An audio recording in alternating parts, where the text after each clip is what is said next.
अस्सलाम वालेकुम गाइस। जो आज हमारा टॉपिक है वो पढ़ने वाला वो है एपिथेलियल सेल जंक्शंस। हम एपिथेलियल सेल जंक्शंस पढ़ेंगे। उसमें काफ़ी इंपॉर्टेंट सवाल हैं और बहुत सारे सवाल पूछे जाते हैं। सबसे पहले जो हमारे पास आता है वो आता है टाइट जंक्शंस। टाइट जंक्शंस क्या होते हैं? टाइट जंक्शंस में ये होता है जो टाइट होते हैं। ये एक सेल है, ये दूसरा सेल है और इसको टाइटली इन्होंने जो है ना वो बंद किया हुआ है, तो इसे कहते हैं टाइट जंक्शंस। और इनका काम ये होता है कि कोई पैरा सेलुलर मूवमेंट, जो सेल टू सेल मूवमेंट है उसको रोकना होता है, वो नहीं करवानी, वो नहीं होने देनी, ठीक है। तो ये सेल टू सेल मूवमेंट को रोकते हैं, किस चीज़ की? सोल्यूट्स वगैरह की मूवमेंट को रोकते हैं। इनको जोनुला ओक्लूडेंस भी कहते हैं। ओक्लूड करके रखा हुआ है, ओक्लूड यानी कि बंद करके रखा हुआ, आप इस तरह से याद कर लें, इसलिए हम इसे जोना ओक्लूडेंस भी कहते हैं। जो किससे कंपोज होता है? ओक्लूडेन से और क्लूडन से। ओक्लूडन क्लूडन ये दो प्रोटीन होते हैं जो ओक्लूडन क्लूडन इनके साथ कंपोज होता है, और इसने सेल की जो टाइटली पैक करके रखा होता है और सेल को हिलने नहीं देता, तो इन्हें हम टाइट जंक्शन कहते हैं। टाइट जंक्शंस ओक्लूडेंस ओक्लूड करके रखा हुआ है, किससे बने हुए? ओक्लूडन क्लूडन से बने हुए, पैरासेलुलर मूवमेंट को रोकते हैं। फिर अडेयरनेस अडेयर करके रखा हुआ है, अडेयर कडेयर, तो कडेरन से बने होते हैं। अडेयर कडेर अडेयर कडेयर कडेरन से बने होते हैं। इनको हम जोनुला अडेरेंस भी कहते हैं और बेल्ट डेस्मोसोम्स कहते हैं, क्योंकि बेल्ट की तरह अडेयर करके रखा था। अडेयर यानी कि एक दूसरे का चिपका के रखा होता है, जिस तरह बेल्ट चिपका के रखती है ना, तो उस तरह जो है ना अडेयर करके रखा होता है सेल्स को, इसलिए हम इसे जोनुला अडेरेंस भी कहते हैं और बेल्ट डेस्मोसोम्स भी कहते हैं। हमारे पास जो है ना इस तरह से कडेरेंस के साथ जो किया होता है, ये कनेक्ट कर रहे होते हैं actin cytoskeleton of adjacent cells with cadherins. Cadherins के साथ जो है ना वो जो है ना एक्टिन जो फिलामेंट्स होते हैं, एक्टिन साइटोस्केलेटन होता है दो सेल का, उनको जो है ना कडेरेंस के साथ एक दूसरे के साथ जोड़ के रखा होता है बेल्ट की तरह। ये एक सेल हो गए, दूसरा सेल हो गए, इनके एक्टिन फिलामेंट्स को कडेरन ने जोड़ के रखा होता है। तो ये चीज़ हमारे पास आ गई। उसके हम अडेरेंस के अंदर कडेरेंस और बेल्ट की तरह कडेयर करके रखा होता है, ढेर। तो कैल्शियम डिपेंडेंट एडियन प्रोटीन्स होती हैं। कडेयंस कैल्शियम डिपेंडेंट एडियन प्रोटीन्स, सी से कैल्शियम, एडी से एडियन प्रोटीन्स होती हैं कि जो कैल्शियम डिपेंडेंट होती हैं, और अगर ये हमारे पास ई कडेरिन लॉस हो जाए तो मेटास्टेसिस हो जाती है। फिर हमारे पास होते हैं डेस्मोसोम्स। डेस्मोसोम्स में इंटरमीडिएट फिलामेंट होते हैं, जैसे हम तस्वीर में भी देख रहे हैं। कडेरेंस हो गए, इंटरमीडिएट फिलामेंट भी हो गए। Desmosomes, sport desmosomes, macula adherence, उसमें बेल्ट डेस्मोसोम्स, इसमें स्पोर्ट डेस्मोसोम्स हैं, स्पोर्ट की तरह है, और हमारे पास स्पोर्ट कर रहे हैं सेल्स को, और स्ट्रक्चरल सपोर्ट कर रहे हैं थ्रू इंटरमीडिएट फिलामेंट्स इंट्रैक्शन। यहाँ वहाँ पे थे एक्टिन फिलामेंट्स, यहाँ पे आगे इंटरमीडिएट फिलामेंट्स, वहाँ ऊपर थे एक्टिन फिलामेंट्स, यहाँ पे आगे intermediate filaments. Auto antibodies to desmoglein 3+1 और पैम्पीगस वल्गैरिस में इसके खिलाफ ऑटो एंटीबॉडीज बनती हैं। तो डेस्मोसोम्स आ गए, डेस्मोसोम्स के अंदर इंटरमीडिएट फिलामेंट्स और हमारे पास कैडेरिन, और इस तरह से उसको स्पोर्ट डेस्मोसोम भी कहलाते हैं, डेस्मोसोम्स मैकुला एडेरेंस भी कहलाते हैं, और इस तरह से स्ट्रक्चर सपोर्ट दे रहे होते हैं, दो सेल को आपस में जोड़ के रखते हैं। फिर आते हैं गैप जंक्शंस। गैप जंक्शन का मतलब ही यही है कि इलेक्ट्रिकल कंडक्टिविटी के लिए आयंस का फ्लो करवाते हैं। गैप जंक्शंस उनको हम कनेक्शंस भी कहते हैं, और वो क्या करते हैं? इलेक्ट्रिकली और केमिकल कम्युनिकेशन तो सेल के दरमियान जो है उसको अलाउ करते हैं। इलेक्ट्रिकल और केमिकल कम्युनिकेशन को सेल के दरमियान अलाउ करते हैं। गैप जंक्शन इलेक्ट्रिकल और केमिकल कम्युनिकेशन को दूसरे के दरमियान अलाउ करते हैं। कोनेक्सिन कनेक्ट करते हैं केमिकल्स, कोनेक्सिन केमिकल्स को आपस में एक दूसरे के अंदर जाने देते हैं, इस तरह से, ठीक है।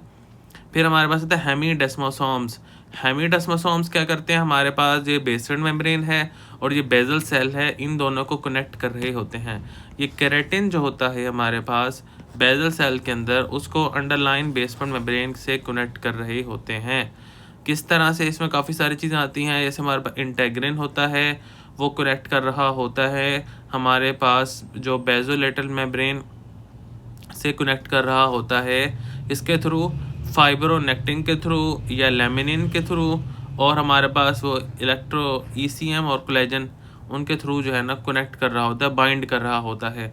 तो ये हमारे पास पूरा का पूरा क्या कहलाता है? हेमीडेस्मोसोम्स हमारे पास कनेक्ट कर रहे होते हैं keratin and basal cells to basement of brain, और इनके खिलाफ जो ऑटो एंटीबॉडीज़ बनती हैं वो बुलस पेम्पिकॉइड में बनती हैं।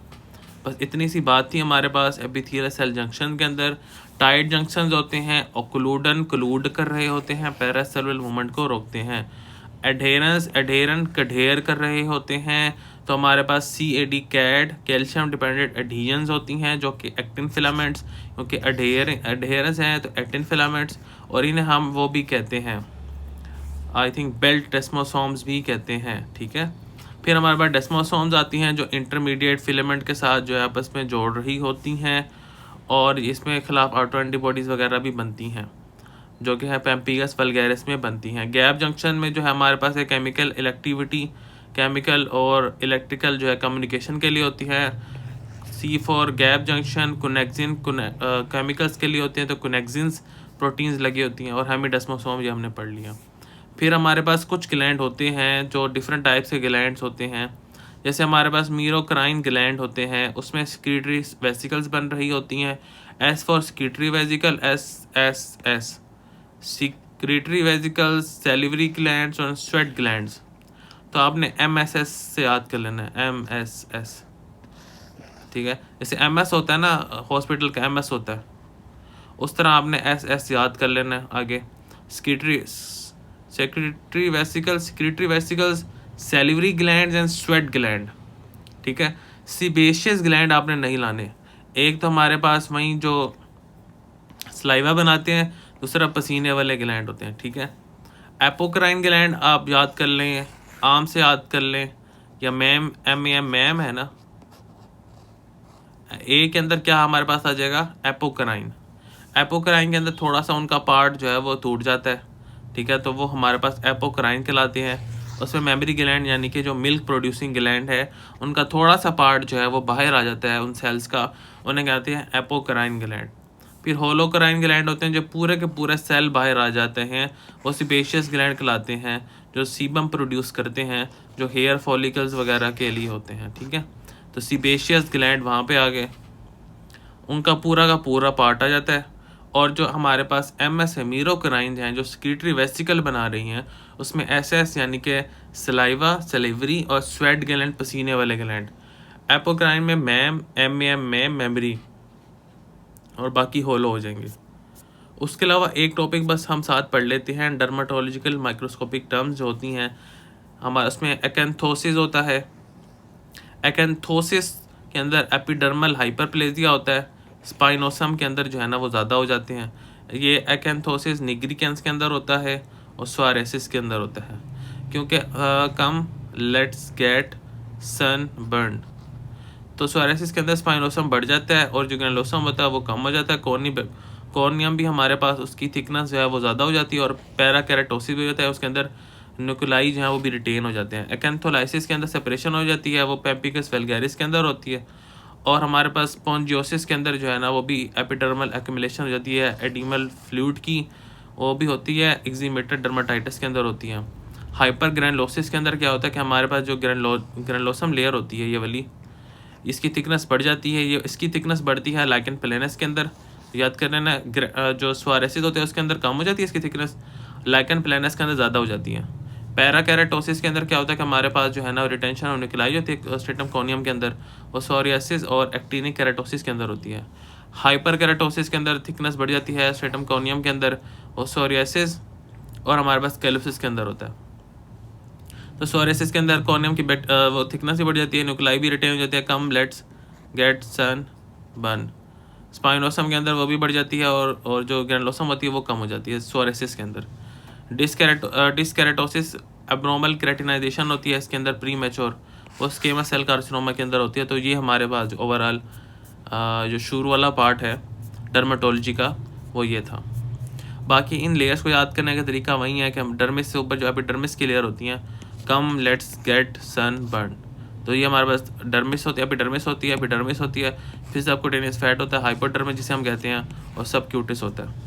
Thank you so much. अगर आपको वीडियो अच्छी लगी तो लाइक करें, कमेंट करें, शेयर करें, सब्सक्राइब करें।